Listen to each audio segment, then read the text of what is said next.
We have made a really big decision.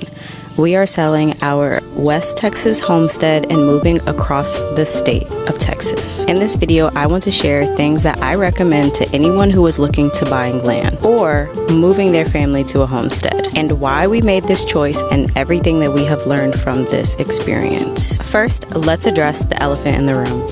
Why are we selling our property? I'm going to break this down into a few different sections, starting off first with what we didn't expect, lessons we've learned, and also the location of this property, as well as our lifestyle that heavily influenced this decision. When we first purchased the property, we had no idea that it was going to cost us over $200,000 just to get electricity ran 3 miles away to our current property. We also weren't aware of how rocky the terrain was and the depth of the rocks, making it extremely difficult to install things like septic and also to install a well, which is paramount when you live in Texas because it's really hot out here if you don't know that. Also, location does matter. Depending on how far you are off of the main road will determine if you are able to even get the most basicest things like a mailbox. Because we are so far away, we are unable to get a mailbox, meaning that we have to drive over an hour and a half away in order to get packages or mail. And it even puts heavy restrictions on what exactly we can receive in the mail because everything cannot be delivered to a P.O. box. Another defining factor as to why we are going to sell our property is because of the zoning restrictions on this property.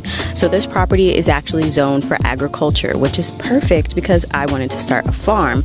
But the problem is that we are in a HOA, POA kind of situation. So essentially there are rules and restrictions as to what we can do with our property. So me being the entrepreneurial self that I am, I wanted to actually rent out a certain section of this property for people who wanted to do temporary rentals in the middle of nowhere. But because of our POA restrictions, we are unable to do that, which puts a major cap on our income producing opportunities. One of the other defining factors was job security.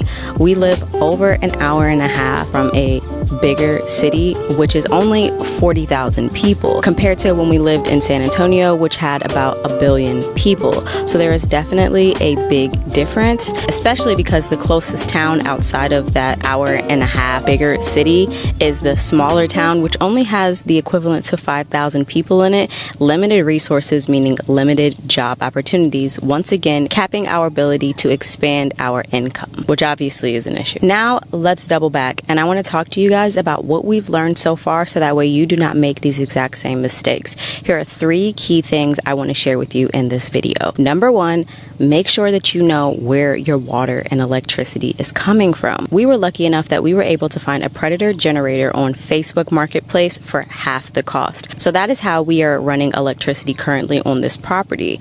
But if we didn't, then we would have had to go solar, which long-term solar is beneficial, but the upfront costs are pretty steep depending on how much solar you actually need to run something as simple as the camper behind me. Our initial plan with our utilities to eventually have a well installed as well as a septic, but we did not do any research prior to purchasing this property as to how expensive that may be. We didn't even ask the realtor.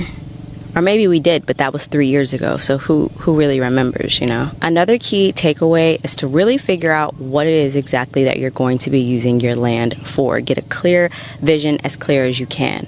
When we first purchased this property, all I knew was I wanted a garden. I had no intentions of starting a farm, of getting chickens. Really, this evolved over time within the past 3 years of having the property. So needless to say, we didn't have a clear vision and we're paying for it now on the back end. Another thing I would heavily advise with purchasing properties is make sure that you research your tax deductions and also any additional tax exemptions that you may qualify for. So an example, since this property is zoned in agriculture, that means that we got an agricultural exemption, meaning that I am saving $200 a month just on taxes alone on this property. And yes, I do pay some taxes, but very minimal taxes on this property. So that's a plus. There are also additional tax deductions like timber. Since we have decided to move from our current beautiful property, we have decided that we are going to purchase another property in East Texas. We chose East Texas over West Texas, obviously, because it's just going to be easier to build upon, which is something that we wanted to do and unfortunately would not be able to do on this property. So let me give you a quick rundown of what exactly we are looking for in the next property if you haven't figured it out already. First and foremost, it needs to be close to a main road. I like Amazon, and I also like to buy big things, especially living in the middle of nowhere. If you want to order a $400 shed off of Amazon, you can't have that shipped to a P.O. box, unfortunately. So you have to ship it to somebody who lives in a regular house and then go and pick it up. That's fine and dandy, except for in our situation, we live 3 hours away from those people, and we're less likely to go there just to get something as simple as a shed. We also want something that's similar in acreage. I love the seclusion of having a 40-acre property and being able to roam freely. So my personal preference, or sweet spot I would say, is like 30 to 35 acres. I'm willing to settle for 20, but that's half the size of this property, and that means that we would potentially have some issues because I planned on building a pretty decent size compound and farm combo, so land size really does matter. Another thing that is optional at our next property is if it already has utilities or not on it, only because septic systems vary depending on the size of the house that someone's going to be living in. So say there's a pre-existing septic already on the property that's specifically for campers, it's not going to work for a 2,000 square foot barn dominium, which we already have chosen our home plans for. Another non-negotiable on our next property is making sure that we have as minimal restrictions as possible. I want to be able to take 1 acre to 2 acres of my next property and put tiny homes, or really the possibilities are endless. You can even just have a lot where people can rent it to have events, or even put their campers there temporarily just so that way they can have a outdoor experience. I'm going to put in some examples that I found on Airbnb as to the different things that you can do on your property if you have minimal to no restrictions. As a family, we want to have the ability to do whatever it is that we want on our property. And the properties that we found in East Texas not only have large timber trees that my husband can cut down and build a million things for us. Another benefit to East Texas opposed to West Texas is that it rains more over there, which is really beneficial for obviously temperature control, but also for my gardening and farming ventures. I'm not giving up on that dream.